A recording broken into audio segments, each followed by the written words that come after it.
మాట్లాడవేంట్రా? నేనింకా ఎంతకాలం బతుకుతానో నాకు తెలీదు. ఆఖరి రోజుల్లో నేను కోరుకున్న ఆనందాన్ని నాకివ్వరా?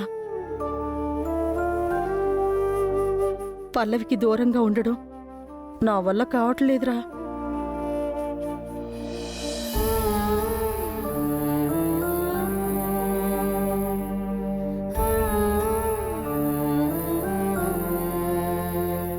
సర్లే నానమ్మా, నువ్వంత బాధపడకు.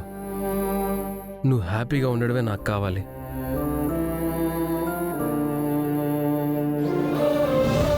పల్లవిని ఇంటికి పిలిపించమంటావా?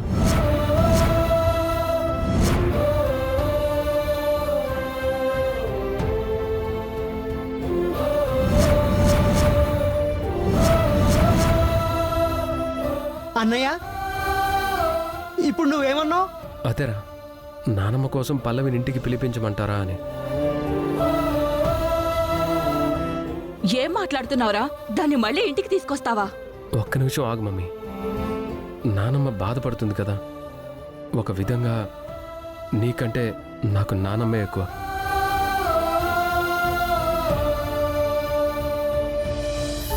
నానమ్మ, నువ్వు సంతోషంగా ఉండడమే నాకు కావాలి. నీ ఇష్ట ప్రకారమే పల్లవిని పిలిపిస్తాను. నువ్వు పల్లవి ఇక్కడే హ్యాపీగా ఉండండి.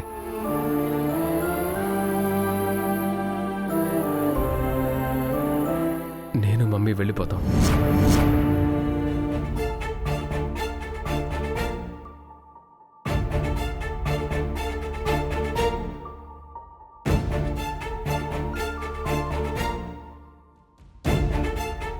ఏంట్రా ఇది? మీరు వెళ్ళిపోవడం ఏంటి? అవునానమ్మా, తనున్న చోట నేను ఉండలేను. కానీ నువ్వు కోరుకున్నదేంటి? పల్లవి నీ కంటి ముందు ఉండాలి అని.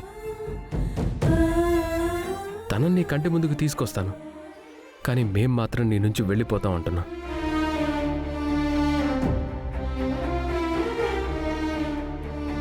ఇప్పుడు చెప్పు, పల్లవి నీ కంటి ముందు ఉండాలా, లేకపోతే మేము నీ కంటి ముందు ఉండాలా?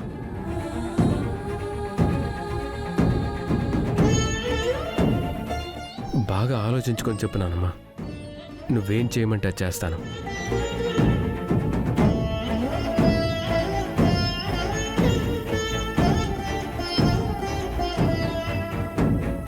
చెప్పింది విన్నారుగా? బాగా ఆలోచించి నిర్ణయించుకోండి.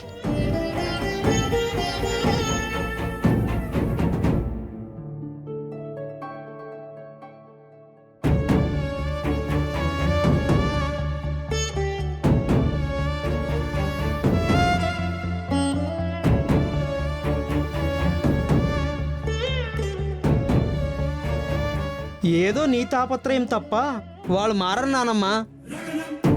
ఉండు, టాబ్లెట్స్ తెస్తా.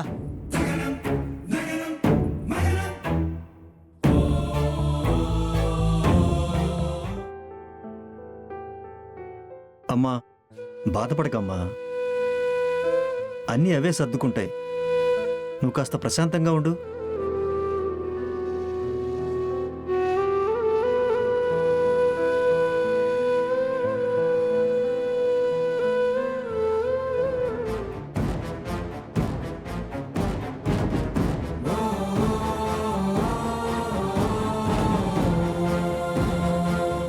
ఒరే చంటి, ఇక పల్లవిని చూసే యోగం నాకు లేదనుకుంట్రా.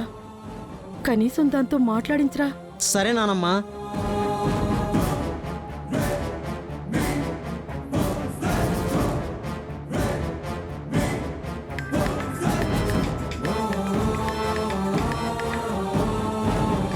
ఇదేంటి, చంటి ఫోన్ చేస్తున్నాడు? హలో చంటి, ఎలా ఉన్నావు? ఏం బాలేదు వదినా. నానమ్మకి దెబ్బ తగిలింది. అరే, ఏమైంది? ఇదిగో నువ్వే మాట్లాడొద్దునా. అమ్మ పల్లవి. హలో బామ్మగారు, ఏమైంది? మీకు దెబ్బ తగలడం ఏంటి? పడిపోయానమ్మా. అదేంటి, ఇంట్లో అంతమంది ఉన్నారు కదా, మిమ్మల్ని చూసుకోకర్లేదా? చూసుకుంటుందమ్మా. మీ చెల్లెలు బాగా చూసుకోవడం వల్లే నేను కింద పడ్డాను. అక్షితనా? ఆ అక్షిత మిమ్మల్ని పడేసిందా? అవునమ్మా. కొంచెం కాఫీ పెట్టమ్మా అన్నాను. దానికి పెద్ద గొడవ చేసింది. నువ్వు లేని ఈ ఇంట్లో ఉండాలనిపించట్లేదమ్మా. బలంగా మేడ మీద నుంచి తోసేసుంటే ఈ పాటికి చచ్చిపోయి ఉండేదాన్ని. గొడవ కూడా ఎవరికీ ఉండేది కాదు. బామ్మగారు, ఏంటా మాటలు? నిన్ను చూడాలనుందమ్మా. ఇదే మాట చరణ్కి కూడా చెప్పాను. కానీ ఆ దుర్మార్గుడు నిన్నింట్లోకి తీసుకొస్తానన్నాడు. కానీ వాడెళ్ళిపోతాడంట. ఎవరిని దూరం చేసుకోవాలో నాకు అర్థం కావట్లేదమ్మా. అక్షిత్ ఇంత పనిచేసిందా? దానికి బుద్ధి చెప్పడానికైనా అక్కడికి వెళ్ళాలి. పోనీలేమ్మా, నువ్వు వద్దావనుకున్నా ఈ దుర్మార్గులు నిన్ను రానివ్వరు. కనీసం నీతో మాట్లాడుతున్నాను కదా, ఇక నా మనసుకి నేనే సర్ది చెప్పుకుంటాలే. ఉంటానమ్మా. అలాగే బామ్మ.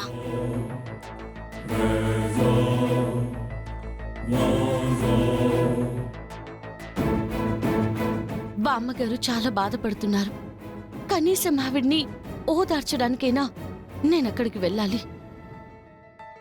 ఓదార్చి అక్షితకి బుద్ధి చెప్పాలి. కానీ ఎలా?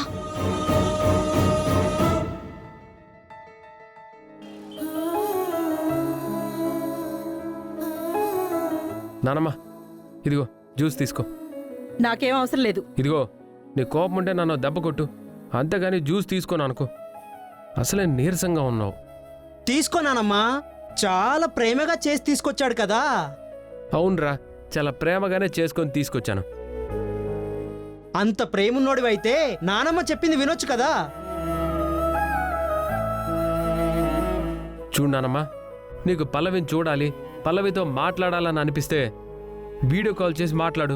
నేనే అబ్జెక్షన్ పెట్టను. కానీ తనని ఇక్కడికి తీసుకురావాలని మాత్రం అనుకోకు ప్లీజ్ నానమ్మ. నువ్వు తన కోసం అలా ఆరాటపడుతున్నావు, కానీ దానికి అలాంటి ఫీలింగ్సే ఉండవు. నోర్ముయిరా. పల్లవి మీలాగా అవసరాన్ని బట్టి ప్రేమ కురిపించే రకం కాదురా. అది బంగారం. ఎప్పుడూ ఈ ఇంటి గురించి, నా గురించి ఆలోచిస్తూనే ఉంటుంది. నువ్వేం బాధపడకు నానమ్మా. వీళ్ళందరూ కాదన్నా సరే ఏదో ఒక రోజు వదిన మన ఇంటికి ఖచ్చితంగా వచ్చి తీరుతుంది. ఏంట్రా, నా పర్మిషన్ లేకుండా ఆ పల్లవి ఇంట్లోకి అడుగు పెడుతుందా?